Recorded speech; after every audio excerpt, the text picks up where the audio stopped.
šī dienas tēma mums būs mans sargeņģelis. Kāpēc tieši šī tēma? Tāpēc, ka mēs esam tuvojās Ziemassvētki un vispār šodien naktī sākās saulgrieži, tātad cikls mainās, un tas ir labs laiks, lai mēs pievērstu uzmanību tādām būtnēm, par kurām mēs ikdienā, diemžēl, ļoti daudz nedomājam. Šīs dienas tēma būs mans sargeņģelis. Tātad mēs zinām, ka mums ir sargeņģelis. Varbūt kāds nemaz nezina, kāds zina, bet visi domā, ka ir kaut kāda būtnīte, kaut kur karājās un ko viņi dara un kādi viņi ir. Šis ir vienkārši jāuztver zīmējumi, tā ir vienkārši ilustratīva, lai vieglāk būtu iztēli, kā saka, iedomāties. Ja? Tātad, sargeņģelīši mums ir dota kopš dzimšanas katram.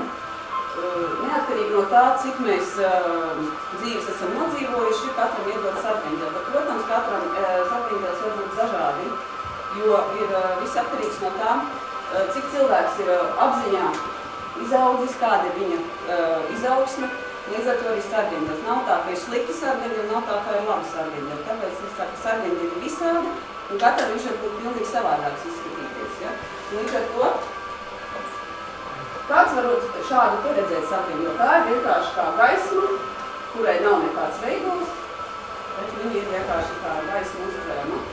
Ļoti daudz cilvēku, kas arī skatās sargeņģelis, nevar noformulēt viņam izskatu kaut kādu. Ja? Viņš ir vienkārši tā ir kaut kāda gaismas būtne, kas nāk viņam, palīdz vai pasaka, vai padod padomu, vai palīdz grūtā brīdī. Ir kāds, kuram var piedēvēt kaut kāds, kas redz uz pārus, grimbuļus galvas vai kaut kādu tēlu, ja? Tas var būt cilvēcīga izskata. Tātad jāsaprot to, ka sargeņģelim var būt dažādas formas. Nav tā, ka visiem standarti ir viens, ja? Ko mēs varbūt esam redzējuši bildītais. Kā šie mazais eņģelīts, ja? Ka visiem maz bērniņš tur idinās. Ir dažādas formas. Un tās formas atšķirās, kā es teicu, no tā, kādā cilvēks apziņas līmenī. Tātad sargeņģelim arī viņš pēc klasifikācijas arī viņi dalās. Ir cilvēki, kas vienkārši viņš arī dzīvē jādara tas un tas, līdz ar to viņam sargeņģelis būs līdzvērtīgs tāds, kāds ir viņa zināšanas. Tā kā sargeņģeli tāpēc arī atšķirās ļoti daudz. Tā kā šeit arī ir, ko mēs uztveram kā jau kaut kādu veidolu, kas varētu izstīties pēc cilvēka, ja, ar spārniem. Ir dažādi, kurām var būt spārni, tad nav izteikti atkal kāda forma. Mēs nezinām, kas tā ir forma ķermeni. Arī šādi te ir. Bet ir arī tādi, kuriem arī nenoteikts formas, tāpēc ir tā, ka nevajag vienmēr uzstāties to. Es jūtu sargeņģeli, bet īsti nevar sastatīt viņu. Tikai vairāk tas, ka uz jūšanu, nevis uz redzēšanu. Bet arī viņus var, protams, redzēt.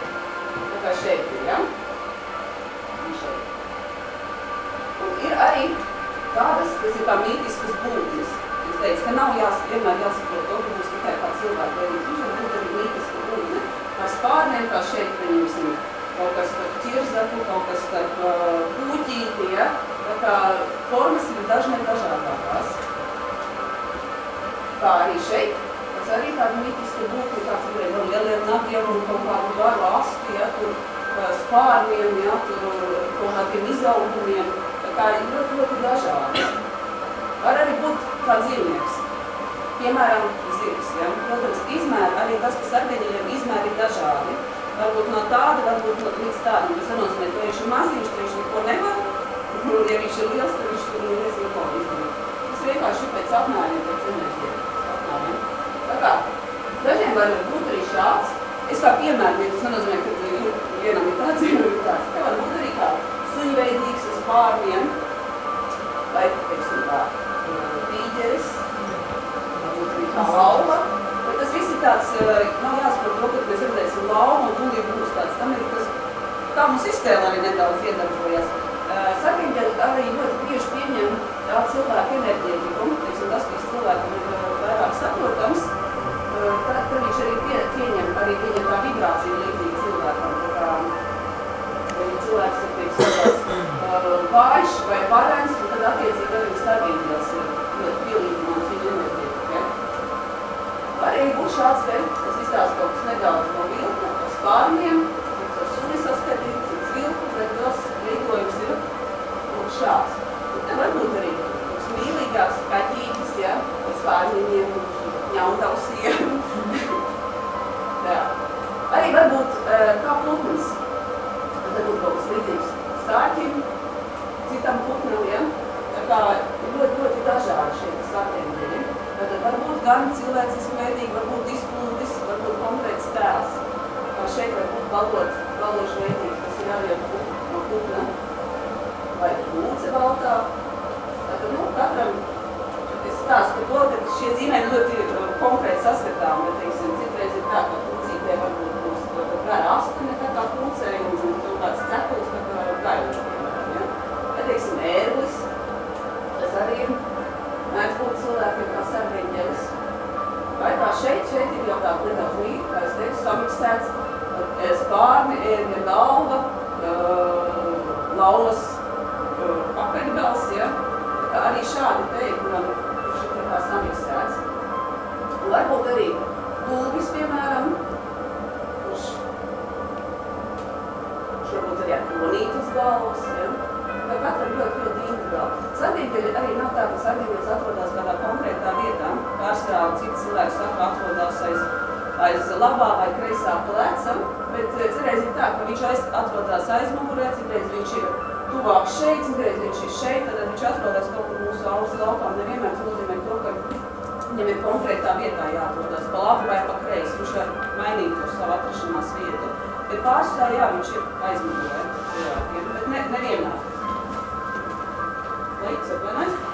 Ir arī šādi te, kā es teicu, maziņš tāds ar lielu degunu, lielām ausīm, ja, piemēram, ja, kurš arī ir kā sargeņģelis, kurš vidinās apkārt, kaut kas līdzīgs kā laumiņa, kā šeit arī kā meža tāda putnīte, kura var būt maza izmēra, bet līdz ar to tas nozīmē, ka viņi var mazāk izdarīt. Tā nebūtu nav, vienkārši tas ir šim cilvēkam konkrētam vienkārši ir piemērotāks šāds te, kāda tipu sargeņģelis. Var būt šāda te, kā es teicu, mūsu laumiņas, fejiņas, kas jau varbūt arī lielāks, kas varbūt līdzīgs jau ir, ja ne laumiņai, fejiņai, tad trolim vai elfam. Šeit arī. Tas ir tāds konkrēts bildes, ka tā izskatās, bet to domu uztvert, kādi varētu izskatīties sargeņģeļi. Tad katram viņš ir savādāks, nav tā, ka visiem ir vienlīdz vienāds. Var arī būt šāds te, vārdains, šķietam obols ar spārniem, ja, kurš arī mums palīdz, vēršās. Var arī būt šāds te, arī liels spārnots, jauneklis, liela izmēra. Vai šāda te, putne smalka ar lieliem spārniem. Vai šāda te, kur arī citreiz ir viena sargeņģelis, un kuram ir vēl mazi sargeņģelīši klāt, kas piepalīdz cilvēkam dzīves laikā. Vai vienkārši varbūt šāds te, kas šķietam izstaro gaismu, kā es minēju iepriekš, kur nebija skaidri redzams, te šeit var saskatīt arī skaidrs kaut kādas bildītes. Kā es teicu, ka sargeņģelis katram tiek dots no dzīves brīža, un es gribu pateikt to, ka sargeņģelis nav tā, ka viņš visu dzīvi ir viens un tas pats. Sargeņģeļi mēdz arī mainīties dzīves laikā. Teiksim, citi varbūt, es pieļauju to, ka kaut kādos iepriekšējās dzīves mums ir iespējams, ka bija viens un tas pats sargeņģelis, jo mēs tā kā cikliski bīdījāmies ļoti lēni uz priekšu. Ja? Tad ir tā, ka cilvēks viņš vairāk dzīvē saprot, viņš iet uz priekšu savā garīgā attīstībā, līdz ar to arī sargeņģelis nomainīsies. Jo ir, es teicu, tā kā ir tās pakāpes, ja? Cilvēkam nāk izpratni, līdz ar to tad arī tas sargeņģelis būs nomainīts. Viņam šajā vibrācijā bija šis sargeņģelis atbilstoši, teiksim, iet cilvēks uz priekšu, izprot, ja, teiksim, daudzas lietas, tad viņam iedos vienkārši citu sargeņģeli, kas viņam tajā brīdī būs viņa vibrācija atbilstošāks sargeņģelis. Tāpēc arī, ka viņi ļoti atšķirās viens no otriem. Tas nenozīmē, ka viens ir sliktāks par otru. Uzreiz bieži vien tie, kas ir mums tā zemāk, viņi strādā visvairāk sargeņģeli. Tāpat laikā cilvēkam var būt vairāk kā viens sargeņģelis. Kāpēc tas tā notiek? Tam nav tāda atkal jāskatās tā ļoti kā viss ir diezgan tēlaini. Ja viens sargeņģelis, tad tas ir slikti, un ja divi sargeņģeli, tad tas ir labi. Tā nebūtu nav. Viens sargeņģelis tas ir visiem, bet varbūt 2, 3, 4, 5 un vairāk. Tas viss atkarīgs no tā, kāda cilvēka tas dzīves uzdevums, vai gluži pretēji viņam vienkārši viņa dzīvē ir vajadzīgs lielāks atbalsts. Līdz ar to arī viņam iedod šos te vairākus sargeņģeļus. Kā šeit varbūt pieņemsim 4. Es personīgi esmu redzējusi vienam 7. Un līdz ar to tā šķiet, kur tad loģika, ka cilvēki visi ir kārtībā, ja?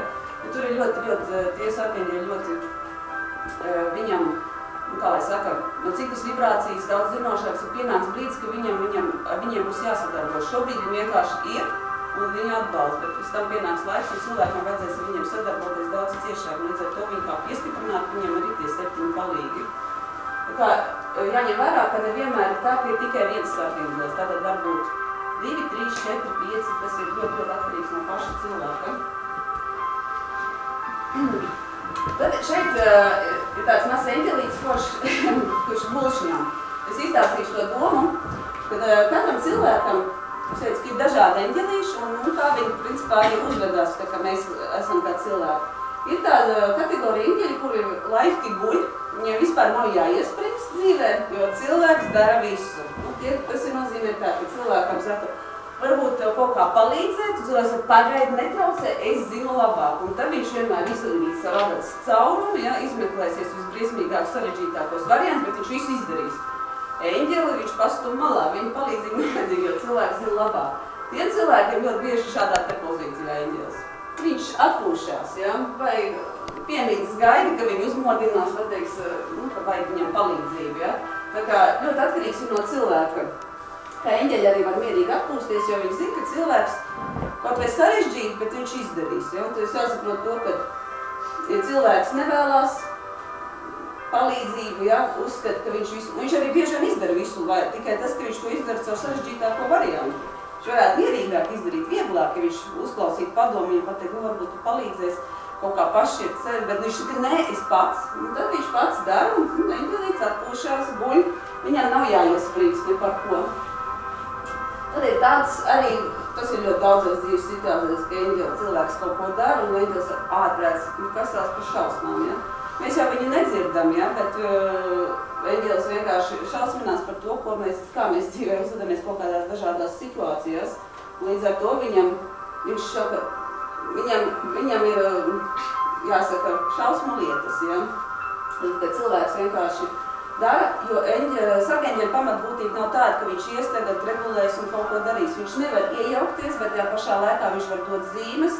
Viņam ir visādas izpausmes, tās ir viņa tiesības, bet viņš nevar ietekmēt cilvēku, ietekmēt un izdarīt kaut ko viņa vietā. Viņš var palīdzēt cilvēkam, bet viņa vietā viņš nevar izdarīt. Ja? Un līdz ar to, ka viņi vienkārši visu laiku stāv malā un skatās, kā mēs attiecīgi kaut kādās dzīves situācijās rīkojamies. Un tad ir tāda, kad eņģelīši saka, lūdzu, cilvēks saņemies, kaut ko paprasi man, es redzu, ka tev galīgi neiet, un lūdzu paprasi, ja? Kad arī eņģeļi šādi te mēdz sargeņģeļi cilvēkam lūgt, lai viņš iedod viņam darbiņu, lai viņam ir ar ko nodarboties. Un tad citreiz arī, kad cilvēks neklausa, vai vienkārši dara tā, kā viņš grib, tad arī eņģeļiem citreiz ir skumīgi, jo viņš savu darbu īsti neredz jēgu savam darbam. Viņš ir iedots cilvēkam, lai palīdzētu, lai dotu padomu, bet cilvēks vienkārši pa dzīvi pārvietojās un viņam vienkārši neinteresē, kas tas ir. Ir arī tā, ka eņģelim ir jāraud par to, kā cilvēks uzvedās attiecīgās dzīves situācijās. Un ir tādi eņģelīši, arī tādiem ir, kad eņģelis saka, ja tu iesi tur, tad būs beigās nepatikšanas, ja? Cilvēks vienkārši regulāri kā saka, ir tādi cilvēki, kurš staigā pa naža asmens, ja? Un ka mēs varēja saka, viņš gan dzīves laimes krekliņam, visu laiku viņam veicās, ja? Un tad tur sargeņģelis ir tāds, kurš nesmaida, viņš pārsēd dusmīgs, jo cilvēks visu laiku izaicina pats savu likteni, jo sargeņģeļa uzdevums ir mūs nosargāt pirmslaicīgi aiziet tajā saulē, kā mēs sakam. Un tad sargeņģelim ir daudz darba, ja pirmajā variantā eņģelis gulē, jo cilvēks dara visu pats, tad šeit cilvēks vienkārši šļūts, bezatbildīgi pa dzīvi, un kad eņģelis dusmojās un saka, vai tiešām tu nedzirdi, ka tev saka, lūdzu, nedari to, ja? Lai beigās nesanāk šāds te variants, ja? Kad kaut kur cilvēks bezatbildīgi ejot pa dzīvi. Tas ir bieži vien cilvēki, kas pārvaldīgi, nezinu, brauc ar mašīnu vai tur lec skrien, ja? Un tad beigās ir tā, lai viņš letāli nebeigst savu dzīvi, un tas sargeņģelis vienkārši viņu reāli izvelk, ja? Izvelk no nereālām situācijām, kā mēs sakām. Tas ir viņu pienākums. Tie sarkaņģeļi ir tie, kas visu laiku strādā. Visu laiku strādā priekš mums, dēļ mums. Un arī tas, kas sarkaņģelis pēc smaga darba, arī viņam var būt nogurums. Un viņš saka, par šim cilvēkam vispār ir nereāli kaut ko ieskaidrot, paskaidrot, ja? Un viņš vienkārši tur ārprāts, ja? Tas ir tās bildītes, lai vienkārši būtu uzsvert vieglāk. Un citreiz eņģelis arī saka, ja tu iesi vēlreiz tur, viņš jau var piedraudēt, bet reāli viņš neko izdarīt nevar. Viņš var, saņemamies lūdzu, ja? Nedaram šādu te. Un tad viņš var izlekt priekšā un teikt, ka varbūt tomēr nedari tā, ja? Jo stāsta to, ka fiziskā plānā viņš nevar cilvēkam tādā ziņā sist, spērt, noturēt, ja? Viņš var viņu enerģētiskā plānā kaut kā ietekmēt, bet ne tādā ziņā, ka tas ir viņa varā. Bet jāsaprot arī tas, ka sarkaņģelis, bieži vien kā es stāstīju, kad ir šīs nereālās dzīves situācijas, sarkaņģelim tas prasa ļoti liels enerģiju, lai viņš glābtu cilvēku, lai viņš par viņu gādētu un sargātu tie cilvēki, kas teica, kas ir bezatbildīgi staigā un, teiksim, par nažu asmens, ja, tas sarkaņģelim ļoti regulāri vienkārši viņš ir jāizglāb. Un līdz ar to tas viņam prasa ļoti liels pūles, kas viņu attiecīgi enerģiju viņam ir jāņem, lai viņš varētu iet uz priekšu. Tā ir tāda bildīte, ja, kad es saku, eņģelis saka, pēc nē, un tad viņš cireiz saku, ka mazliet pieķerās pie rītas, tā kā cireiz ar cilvēks, ka ka tas anģelišķis nekas tāds nav, ja, un ir tāds dzīves situācija arī, ja, kad cilvēks, kas noliet šīs lietas, ja, sarkaņģelis visu laiku viņa dēļ cītīgi strādājas, un cilvēks saka, viņš neeksistē, ja, viņš, protams, nežņauc tādā burtiskā nozīmē, ka cilvēks pirms var aizrīties nejauši, ja, ka viņš viņam tur iebakstēs dusmā. Jā, neviena nav, ko es daru, es visu laiku tev velku aiz matiem ārā, ja.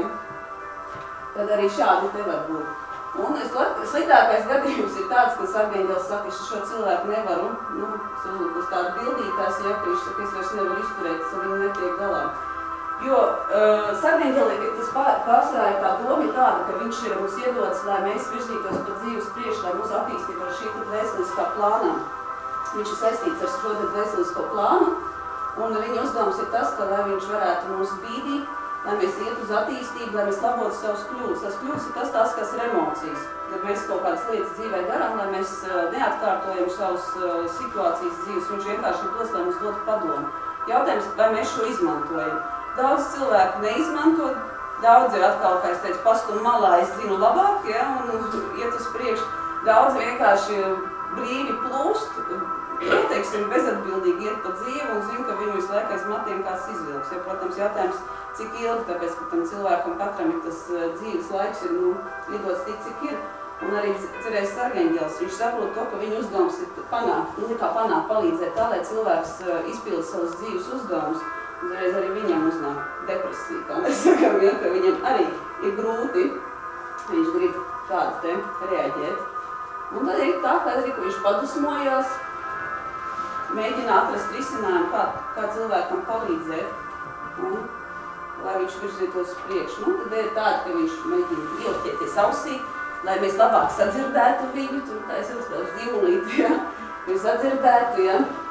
Un tad, kad viņš saka, šķiet, ka es viņu sadzirdēju, tad ir kaut kāda situācija, ja, un cilvēks tur sēž, ko man tagad darīt, tagad galvenais neatver mutu un nesadzird lielākas muļķības, ja. Tā kā tas, vai mēs uztveram to, tas ir savādāk. Pārsvarā, kā mēs sarkaņģeli varam uztvert, ļoti bieži tās ir domas kaut kādas galvā, kaut kāda, kas ienāk, vai kaut kāda lieta, kas fiziskā plānā tur lapa paceļās, ja. Tas ir zīmes, vienkārši tas, ka mēs ikdienā vienkārši to neievērojam. Mēs ejam dzīvi un mēs vienkārši tam nepievēršam uzmanību, jo viņš jau mums nevar tā apnākt vizuāli parādīties un teikt šeku, es esmu, tikai klausies manī. Tagad arī skumji mums ir, ja. Vienalga vai kā, mēs esam vieni, šķietami, viņi ir tie, kas ir vienmēr mums blakus un tie, kas mums atbalsta. Tieši šī tā emocionālā ziņās reiz liekas, ka visi dzīvē tik slikti, ka sliktāk vairs nevar būt. Un viņi ir tie, kas, nestoties to, ko cilvēks dzīvē darīs, viņi ir tie, kas stāv blakus un vienmēr atbalsta cilvēku. Un, kā saka, uzliek roku uz pleca un mēģina mierināt. Tā kā ir arī cilvēkiem dzīvē tā, kad ir skumji brīži vai smagi brīži, ir kaut kādas neredzamas tādas enerģētika, kas šķietami jūtams, kaut kas ir klāt, bet kas tas ir nevar noraksturot, bet jūt, ka ir kaut kas blakus, kas tā kā atbalsta. Tā kā šādi te arī, ka vienkārši cilvēkam ir slikts argaņģelis, viņš nenozīmē to, ka viņam nav jūta. Arī viņam ir jūtas, bet viņam ir jābūt pēc iespējas neitrālākam, lai viņš, kā saka, varētu palīdzēt reaģēt jebkurā dzīves situācijā, bet tajā pašā laikā viņam arī sāp, ja cilvēkam sāp, jo enerģētiski viņi tāpatās ir sasaistīti. Tā kā šeit bildīte arī, kā argaņģelis ir tas, kurš vienmēr brīdina, teiksim, kā šajā bildītē, kad ir meitene aizgājusi pļavā, un tur tālumā ir lāču māte ar lācēniem, skaidrs ir tas, ja tā meitene lāču māte uztvers viņu kā draudu, tad meitene var, teiksim, draudēt dzīvības briesmas. Argaņģelis ir tas, kas brīdina.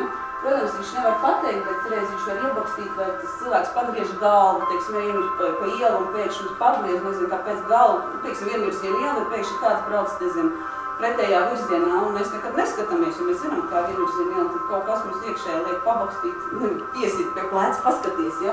Mēs ieraugam, ka mašīna brauc. Tas bieži vien arī ir šis argaņģelis, kas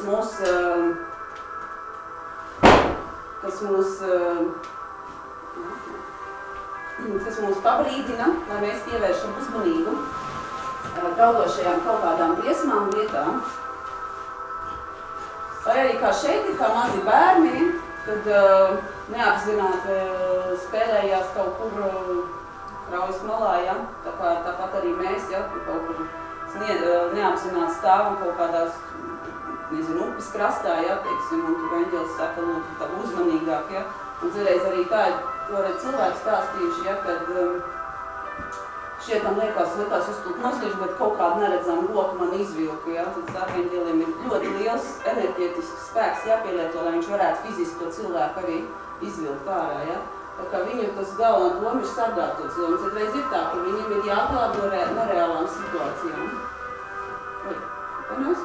Un tā kā šeit arī bildītē, ja, kad cilvēks, lai kur viņš atrastos, argaņģelis sēž blakus un gādā par viņu, lai ar viņu viss būtu nosacīti, kā mēs sakām, labi, viņš tiktu sargāts. Ir arī mums ir šādi dzīves brīži bijuši, ja, kad šķietam, nezinu, vai mēs smagi saslimstam, vai kaut kāds, nezinu, negadījums notiek, kad šķiet, ka mēs esam tā kā starp divām pasaulēm, ja, un tad ir tā, kad šķietam, mēs tulītās aiziesim projām, ja, un ir kaut kāds spēks, kas vienkārši mūs notur pie dzīvības un iedod šo te enerģiju. Tas arī ir šis argaņģelis, kas mums var iedod šo te enerģiju dzīvībai, lai mēs atvesaļotos, atlaptu un atkal varētu iet uz priekšu dzīvē. Tā kā šeit arī, ja, kad, lai cik skumji un briesmīgi būtu, nav tā, ka mēs esam pilnīgi vieni un nekā nav šīs ir tā enerģētiskās būtnes, lai vai kā mēs uzvestos, un vienmēr mums nāk palīdzēt. Lai viņiem būtu vienkārši priekšā te nostīties uz mums, un kā mēs rīkojamies. Ir arī tā daudz piemēru, kad ir ļoti daudz cilvēki, kas ir šeit, varētu būt iespējams kāds un šeit, ir arī kaut kādā savā būtībā ir argaņģelis bijis tajā dvēseliskā plānā. Jo ir tā, ka nav tā, ka argaņģeli visu laiku ir viens un tas pats, viņš nekur tur nemainās. Ļoti bieži, varbūt ne visiem, bet ir daļai arī tādi, kas ir argaņģeļi tajā plānā, teiksim, šī dzīvē, viņš varbūt nav piedzimis pat cilvēku, viņš var būt argaņģelis kādam. Jo viņš tajā plānā ir argaņģelis, tātad strādā pie argaņģeļiem, viņš var būt arī argaņģelis.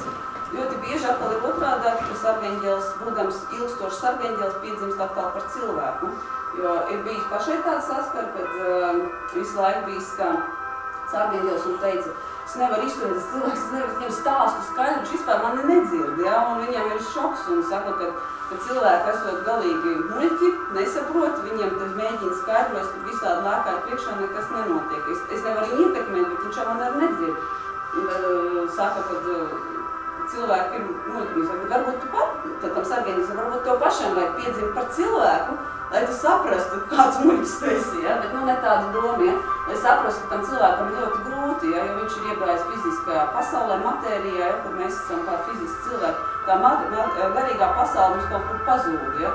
Un tad ir tā, ka tiem argaņģeļi arī bieži vien piedzīves kā cilvēki, un tad viņiem kāds cits tur visu laiku klārē, saka, ka šitā vispār ir norakstāms variants, un neko nedzird un nesaprot.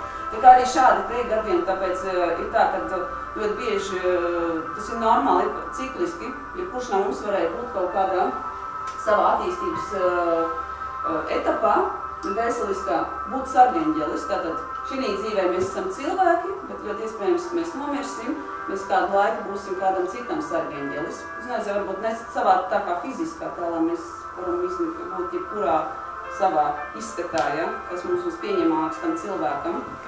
Tas ir tas, ko es arī vēlēju pateikt. Tātad, tā ir arī tas eņģelis. Tad eņģeļi vienkārši mums gaida, lai mēs viņiem būtu palīdzību, atbalstu, vai arī galvenais, lai mēs iemācītos viņiem pateikt paldies par to, ka viņi ir, ka viņi mūs atbalsta, palīdz. Jautājums, vai mums to vajag vai nevajag, tas ir savādāk. Un lai beigās būtu tā, ka šis eņģelīts būtu smaidīgs, jauks un mums būtu komunicēt patīkamāk. Tas ir tā īsumā par sargeņģeļiem.